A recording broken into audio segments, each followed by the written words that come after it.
Movie की tagline है कि इश्क से इश्क हो जाएगा। तो मैं देखने के लिए चला गया कि इश्क से इश्क कैसे होगा। और मूवी देखने के बाद इश्क से इश्क तो कम और डाउट ज़्यादा हो रहा है। पहले तो मैं जिस थिएटर में गया वहाँ पर मुझे बोला गया कि सर एटलीस्ट 10 लोग चाहिए तभी शो रन होगा, वरना शो कैंसिल हो जाएगा। अब मेरी यहाँ से अर्निंग तो चालू हुई नहीं है कि वहाँ पर 10 टिकट खरीद के अपना प्राइवेट शो बुक कर लूँ। तो जो होता है अच्छे के लिए होता है, वैसी सोच रख कर मैं चला गया दूसरे थिएटर में। एंड आई एम ग्लैड कि वो शो कैंसिल हुआ ताकि मैं दूसरे थिएटर में जा सका। काफ़ी अच्छा एक्सपीरियंस रहा वहाँ पर, जो कि मैं यहाँ शेयर नहीं करूँगा। और ये मैं कह नहीं रहा, इसका मतलब ये मत समझना कि दो दीवाने थिएटर में मिले थे।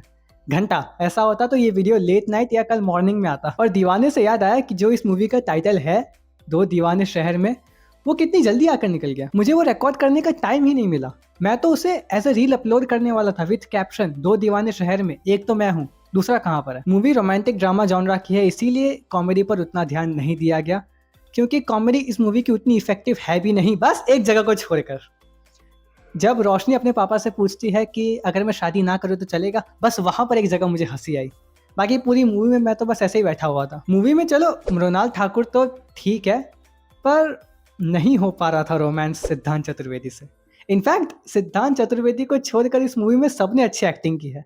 सबने मीन्स इवन वो वॉचमैन जो रोशनी के रोशनी जहाँ काम करती है उसके बाहर बैठता है, उसकी भी एक्टिंग अच्छी है। और ये कैसा रिश्ता है, what type of understanding is this कि लड़की ने लड़के को किसी और लड़की के साथ देखा तो पता नहीं कहां तक ओवर थिंक कर लिया। Okay let's take this situation, the same situation where I put my own leg in this shoe. मैं अगर वहां पर होता तो वहां पे खड़ा रहकर या उसे साइड में ले जाकर पूछता कि what's happening here, what are you doing here with him और हर। ये तो चली गई बाहर, ये तो छोड़ो। सेकंड हाफ में एक सीन है जब रोशनी जैसे ही घर आती है तब उसके फैमिली वालों को पता चल जाता है कि वो शशांक से मिलने गई थी, और दोनों फैमिली वाले मिलकर शादी की पूरी प्लानिंग कर लेते हैं। वो तो मैं फिर भी डाइजेस्ट कर लूँ, उसके तुरंत बाद जब रोशनी शशांक को कॉल करती है ये पूछने के लिए कि क्या करना है, वो वहां से कहता है कि कर लेता है, और ये भी यहाँ से कहती है कि ठीक है कर लेता है, एंड देन हो गई एंगेजमेंट। व्हाट। एक और चीज़ मुझे जो इस मूवी में पसंद आई, जो कि मुझे हर मूवी में पसंद आती है, क्योंकि वो नेचुरली ब्यूटीफुल होती है। लोकेशंस, नेचर्स ब्यूटी, जिसको मैं कितना भी एक्सप्लेन करने की कोशिश कर लूँ नहीं ही कर पाऊंगा। जैसे ही मुझे लगा कि अब दोनों के बीच सॉर्टेड है, वैसे ही वो दोनों फिर लड़ लेते हैं।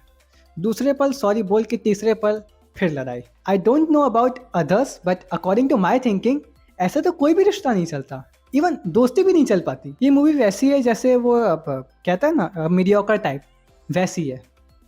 क्लाइमैक्स तक प्रिडिक्टेबल है, पर ठीक है लोगों को ऐसी मूवीज भी पसंद आती है। एंड मैं ये भी नहीं कह रहा कि पूरी बुरी है, वन टाइम वॉच तो है। वन टाइम वॉच तो है। ओके अब मैं चलता हूँ क्योंकि मेरे रीडिंग करने का वक्त हो गया। Okay bye.